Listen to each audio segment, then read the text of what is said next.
Oke, Assalamualaikum warahmatullahi wabarakatuh. Agil sama Fahmi, hari ini untuk kuliah rangkaian listrik saya gunakan link nanti YouTube ya untuk secara online. Silahkan diakses nanti load YouTube ini, kemudian nanti diberi komentar di bawah bahwa kalian sudah melihat YouTube ini sebagai bukti juga bahwa ini absensi ya. Kemudian kita mulai saja. Materi hari ini adalah untuk rangkaian polifase. Ya. Jadi kemarin saya sudah informasikan untuk materi sebelumnya, yaitu perhitungan daya pada rangkaian AC. Ya. Ada daya sesaat, di mana daya pada saat T tertentu itu adalah PT sama dengan VT kali IT. Jadi pada saat T tertentu ya. Untuk rangkaian resistif, PT itu standar, jadi V kuadrat T per R. Ya, untuk rangkaian kapasitif, ini sama dengan CVT dari dVT per dt, ya, atau 1 per C, IT integral dari minus T hingga sampai dengan ke T untuk IT aksen, dt aksen. Ya.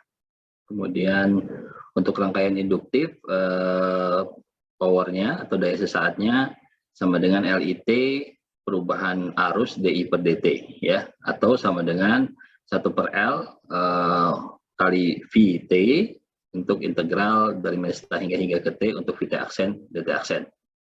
Nah, secara keseluruhan kalau kita coba rangkaian antara resistif dan induktif, ya, nanti sebagian daya akan diabsorb terlebih dahulu oleh induktor.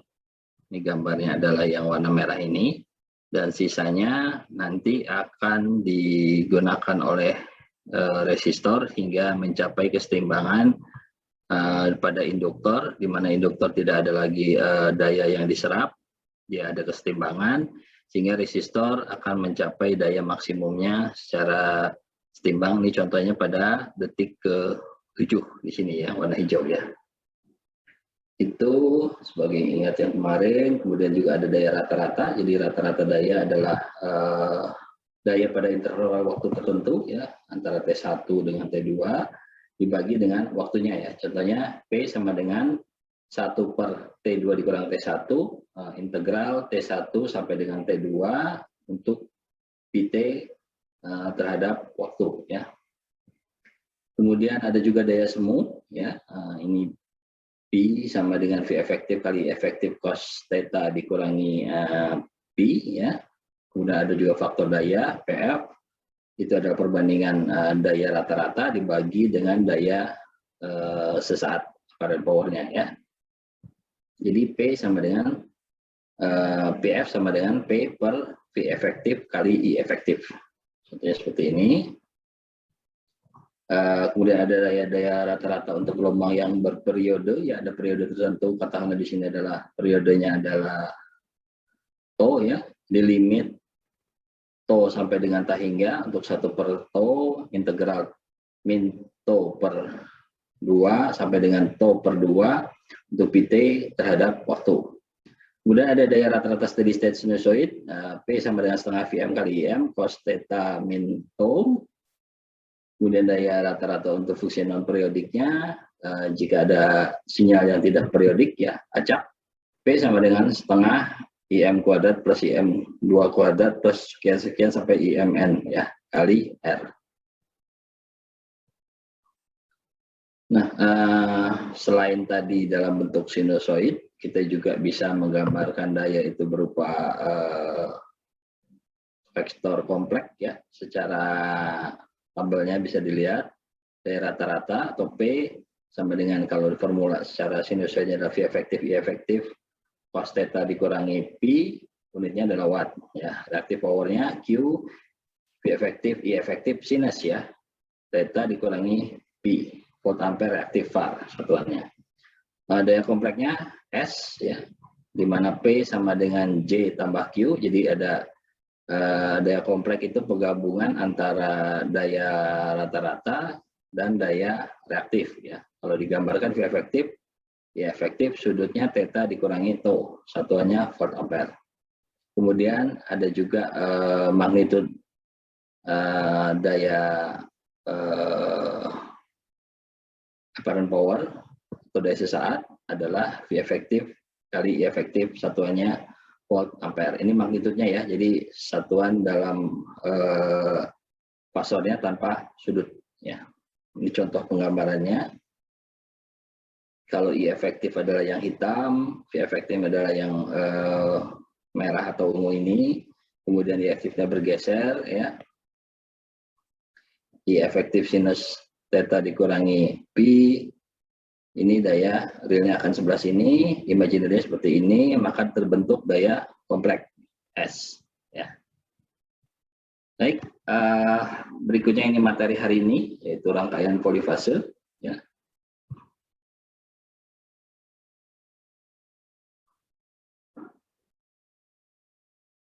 Ada keuntungan yang berbeda dalam penggunaan mesin berputar untuk menghasilkan tenaga 3 fase daripada listrik fase tunggal ya. Kalau ke rumah kita itu fase tunggal, tapi aslinya ada 3 fase biasanya yang ada di trafo, di tiang-tiang listrik yang besar ya. Kalau kalian lihat ada trafo, itu adalah trafo yang mengkonversikan rangkaian 3 fase pada jaringan listrik, dikonversikan untuk didistribusi ke rumah-rumah berupa 1 fase ya. Transmisi listrik 3 fase banyak digunakan di lingkungan manufaktur karena lebih hemat biasanya. Tapi ini tidak bisa digabung, jadi nanti setiap fase akan didistribusikan ke jalur masing-masing ya. Nah, rangkaian 3 fase memiliki sumber 3 fase memiliki 3 terminal, tidak termasuk netral atau koneksi ground. Dan voltmeter akan menunjukkan bahwa sinyal tegangan sinusoid yang sama muncul di antara 2 terminal. Namun tegangan ini tidak satu fase, masing-masing 3 tegangan adalah 120 derajat. Nah, beban unbalance menarik daya yang sama dari semua 3 fase. Total daya sesaat adalah konstan. Ini merupakan keuntungan pada putaran mesin untuk membuat torsi pada rotor jauh lebih konstan. Jadi contohnya pada genset 3 fase ya. Kalau genset 1 fase itu berarti dia berputarnya agak tidak imbang ya, jadi cuma 1 fase. Tapi kalau 3 fase secara sudut masing-masing 120 derajat perbedaannya. Jika bebannya sama sehingga arus dan watt yang dihasilkan atau diserap dari genset itu sama, si mesin tidak akan pincang. Kalau beda itu akan mengakibatkan mesin pincang. Ya, ini harus distabilkan biasanya. Baik, ini contoh awal untuk pengertian dari sistem polifase ya. Pertama adalah untuk notasi subskrip gandanya. Jika ada satu rangkaian A ke B, di sini ada resistor paralel, resistor seri, kemudian diparalel dengan sumber tegangan di resistor kedua, kemudian terhubung dengan kapasitor. Kalau kita gambarkan, ini nanti koneksinya adalah seperti ini ya, A, B, C, D. Sehingga untuk VAD atau tegangan antara A dengan D akan sama dengan VAB tambah VCD ya, karena B ke C ini nyambung. VAD sama dengan VAB tambah VBD. Ini tegangan langsung juga bisa. Atau VAC sama dengan, atau VAD sama dengan VAC plus VCD. Atau sama dengan VAB tambah VBC, ini sebetulnya 0, kalau tidak ada apa-apa, tambah VCD. Kalau kita gambarkan mesin 3 fase, ya, sumber tegangan 3 fase itu akan seperti ini. Ini contohnya adalah yang 100 volt, ya, 100 volt. Beda fasanya adalah 120 derajat. Ini yang A ini 100 volt 0 derajat. Yang B ini 100 volt minus 120 derajat, beda fasanya. Yang C ini 100 derajat, sudut fasanya 120 derajat, 100 volt 120 derajat. Jadi kalau kita bikin rumusannya VAN, A antara N ya, A dengan N 100 volt 0 derajat, VBN 100 volt minus 120 derajat, VCN sama dengan 100 dikurangi 240 derajat minus 240 derajat volt. Kalau kita gambarkan seperti ini ya, antara di dalam bentuk fasornya VAN ke arah 0, VBN ke arah 120 derajat, beda, tambah lagi 120 derajat ke arah VCN. Sehingga kalau kita cari antara besar tegangan antara A terhadap B, ya, perbedaan tegangan antara A dengan B menjadi VAB sama dengan VAN tambah VNB, ya, netralnya di tengah. Sehingga kalau kita gabungkan, VAB sama dengan 100 dikurangi 100 volt minus 120 derajat. Kalau kita rubah ke dalam bentuk kompleknya, 100 dikurangi minus 50 min J 86,6. Karena ini sudah berbentuk fasor, ya. Jadi min kesininya adalah min 50 di realnya, di imajinernya adalah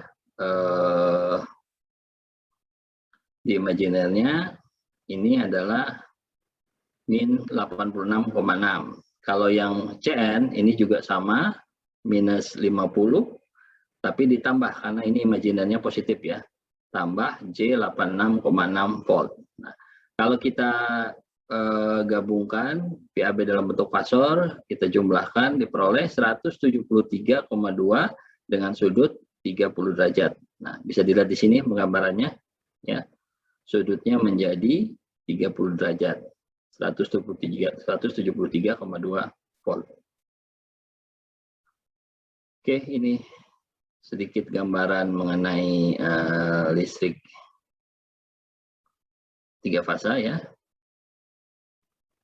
Sorry.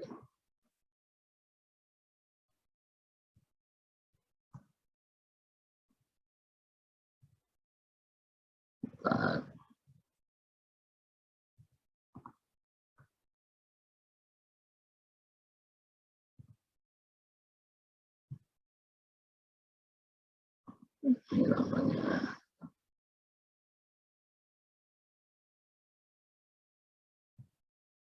Oke.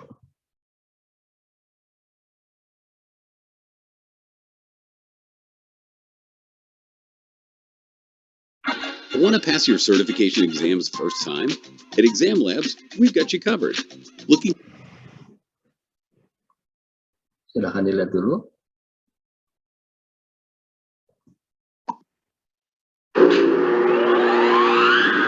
Hey there guys, Paul here from the engineeringmindset.com.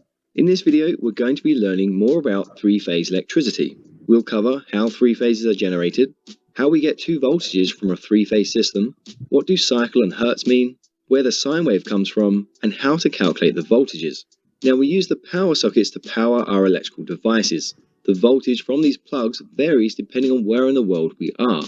For example, North America uses 120 volts, Europe uses 220 volts, Australia and India uses 230 volts, and the UK uses 240 volts. This is the standard voltage set by each country's government regulations. You can look these up online, or we can just measure it at home if we have the right tools. I'm in the UK and I can read the voltage with my energy monitor. In this case, it reads about 234 volts. It's lower because there are some losses in the wire, but also the voltage varies throughout the day. Alternatively, I can also use a multimeter to take a measurement of this. I can put the probes into the socket and take a reading of 236.8 volts. The readings are slightly different because the multimeter is more accurate. You should be electrically competent and qualified to do this. Remember, electricity is dangerous and it can kill you. If you don't have an energy meter or a multimeter, these are very cheap and very useful, so I do recommend you get one, and I'll leave a link in the video description below for where you can pick one up online for cheap. As I said, the voltages at our sockets do vary throughout the day. You can see here I've logged the average voltage every 5 minutes for 24 hours, and it varied between 235 volts and 241 volts. Now these voltages at the sockets are single phase from a wire connection from either a generator or a transformer. They come from connecting between a single phase and the neutral line, or in other words, just one coil of the generator. But we can also connect to 2 or 3 phases at once, so 2 or 3 coils of the generator. This is typical in large properties with large equipment and large appliances which need more power. In North America, you often find two-phase supplies in homes with 120 or 240 volts. That is a completely different system, and we'll cover that in a separate video. This video is only for three-phase. Looking at the different voltages, in the US we get 120 volts from a single phase or 208 volts from 3 phases. Europe, we get 220 volt single phase or 380 volts three phase. Australia and India get 230 volt single phase or 400 volt three phase. And in the UK, we get 240 volt single phase or 415 three phase. Again, these voltages vary slightly throughout the day, and it's unlikely that they will be exactly this value. We can measure the voltages in the three-phase supply also. You see here I have a three-phase supply going into this breaker. If I use this clamp meter to measure between phase 1 and 2, I get a reading of 408 volts. If I connect across phase 1 and phase 3, I get almost the same reading of 410 volts. So I'm reading across these two phases to get these readings. You can measure between any two of the three phases and get the same results. If I use this multimeter with an inbuilt oscilloscope and connect the terminals to a single phase and neutral, you see I get a single sine wave. All three phases are producing a sine wave just at a different time. We can see this if I connect my power analyzer to the three-phase system. Here I connect to all three phases, and you see it produces these three separate sine waves, all one after another. Hopefully you can see that the yellow phase is a little hard to make out. So what's happening here? Why do we get different voltages, and what do these sine waves mean? So just to recap, we get useful electricity when lots of electrons move along a cable in the same direction. We use copper wires because each of the billions of atoms inside the copper material have a loosely bound electron in their outermost shell. This loosely bound electron is free to move between other copper atoms, and they do actually move all the time but in random directions, which is of no use to us. So to make them move in the same direction, we move a magnet past the copper wire. The magnetic field causes the free electrons to move in the same direction. If we wrap the copper wire into a coil, we can fit more copper atoms into the magnetic field, and we can therefore move more electrons. This gives us an alternating current.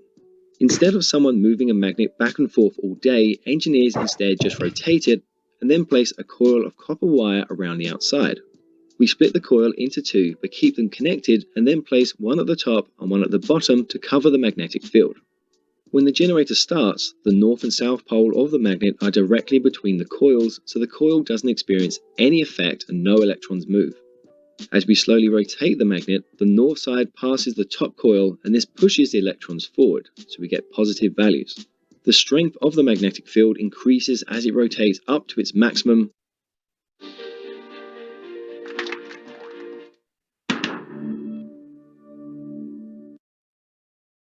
where the most electrons are flowing.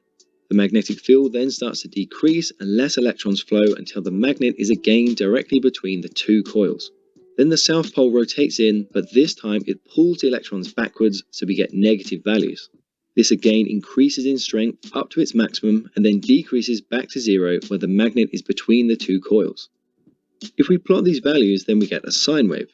The north side pushes the electrons forward, and as the strength of the magnetic field increases, more electrons flow up to a maximum point. Then we're leaving the north magnetic field, so the number of electrons decreases down to zero. Then the south pole pulls the electrons backwards, so we get the negative values up to a maximum and then back to zero. This one circuit gives us a single phase supply. If we added a second coil set 120 degrees rotation from the first, then we get a second phase.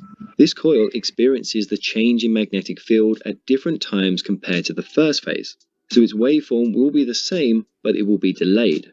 The second phase waveform doesn't start until the magnet rotates to 120 degrees rotation. If we then add a third coil 240 degrees rotation from the first one, then we get a third phase. Again, this coil will experience the change in magnetic field at a different time to the other two, so its wave will be equal to the others, except it will be further delayed and will start at 240 degrees rotation. When the magnet rotates multiple times, it eventually just forms an unbroken three-phase supply with these three waveforms.